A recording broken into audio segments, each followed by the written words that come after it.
The very word secrecy is repugnant in a free and open society, and we are, as a people, inherently and historically opposed to secret societies, to secret oaths, and to secret proceedings.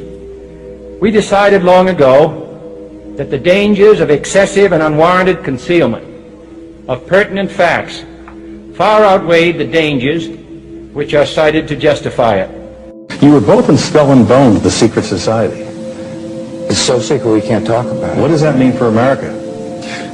The conspiracy theorists are going to go on. I'm sure they are. I don't know. I haven't seen the web. Number 322. Are you prepared to lose? No, I'm not going to lose. You both were members of Skull and Bones, a secret society at Yale. What does that tell us? Not much, because it's a secret. Is there a secret handshake? Is there a secret code? I wish there were something secret I could manifest. 322, secret number? There are all kinds of secrets.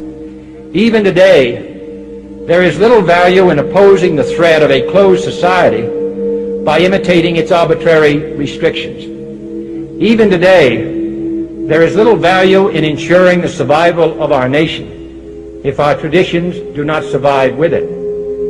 And there is very grave danger that an announced need for increased security will be seized upon by those anxious to expand its meaning to the very limits of official censorship and concealment. That I do not intend to permit to the extent that it's in my control. And no official of my administration, whether his rank is high or low, civilian or military, should interpret my words here tonight as an excuse to censor the news, to stifle dissent, to cover up our mistakes, or to withhold from the press and the public the facts they deserve to know. For we are opposed around the world by a monolithic and ruthless conspiracy that relies primarily on covert means for expanding its sphere of influence, on infiltration instead of invasion, on subversion instead of elections, on intimidation instead of free choice, on guerrillas by night instead of armies by day.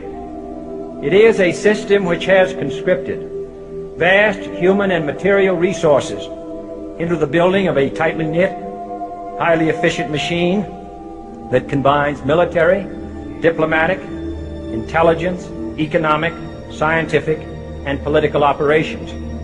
Its preparations are concealed, not published. Its mistakes are buried, not headlined. Its dissenters are silenced, not praised. So I'm happy tonight. I'm not worried about anything. I'm not fearing any man. Mine eyes have seen the glory of the coming of the Lord.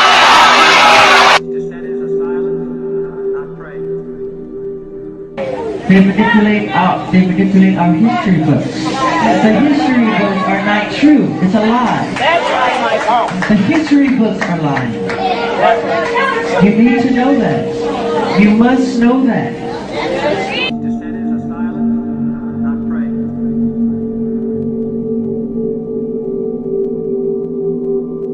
United States of the red, white, and blue. And we live in a place now that feels just about like a plantation. We're all indentured servants. You know, when I found out there were 8 presidents before George Washington, I wanted to smack somebody. You know, I wanted to know why I was taught otherwise. Just tell me the whole story. I'll fill in the blanks, but don't tell me something that you think I'm supposed to know. And you'd see the United Nations feed, the direct feed from the United Nations. You'd hear them talk a lot about religion. You'd hear the Bible mentioned constantly. This is not what we're used to in the United States.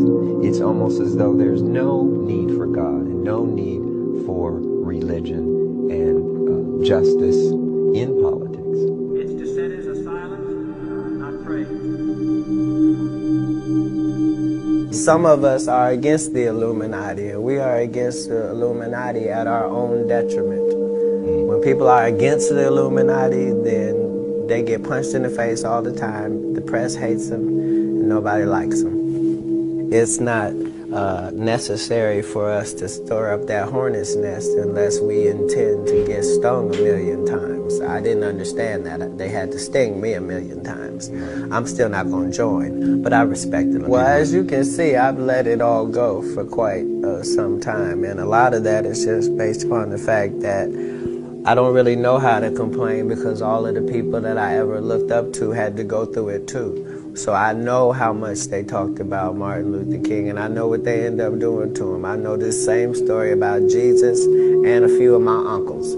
So now I know that if your mouth is really, really big and you try to tell the truth for a living and you like to air people out, hatred is coming your way. I didn't know it was going to be this type of hatred, but you know, I'm concrete in all things because of He who strengthens me. So that doesn't mean I always make the right decisions, but I am going to stand by what I stand for. And I'm only continuing to do it because I was looking for somebody who was doing it instead of me. And I just must have missed them, you know what I mean? So at some point you have to figure out what example are you trying to be. If it's just going to be you going to make it and live happily ever after and go off into the sunset, then that's what that is. Otherwise, you're on the front line of this battle. And those of us who understand that this is a part of what comes with it. All right. Its dissenters are silent, not praised. A reporter from CNN and his little camera crew got into Osama bin Laden's secret hideout and conducted an interview. If you don't believe me, tune into CNN. They're probably running it right now as I'm speaking. And if you believe it, you are one of the stupidest jerks that ever lived on the face of this earth. And whatever is going to happen that they're going to blame on Osama bin Laden, don't you even believe it. Osama bin Laden is their creation, and he is serving them well. When in hell are all you people going to wake up? Are you kidding me?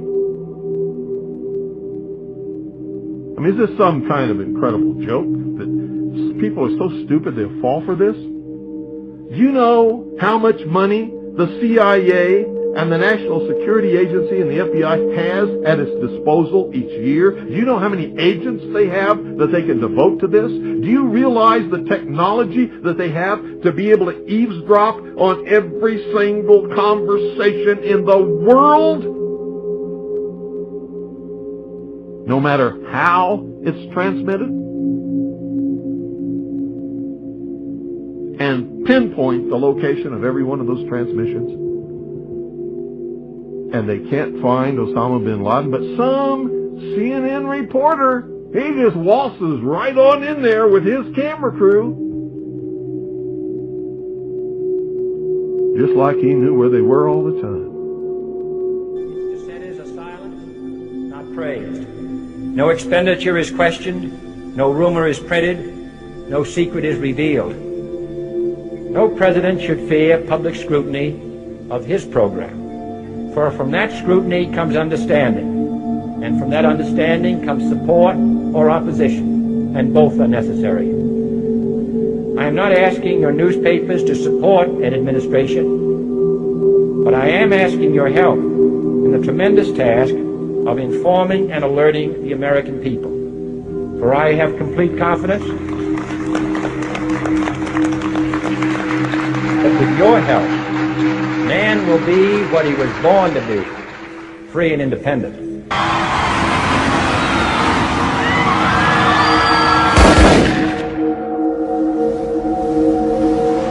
Its dissenters are silent, not praised,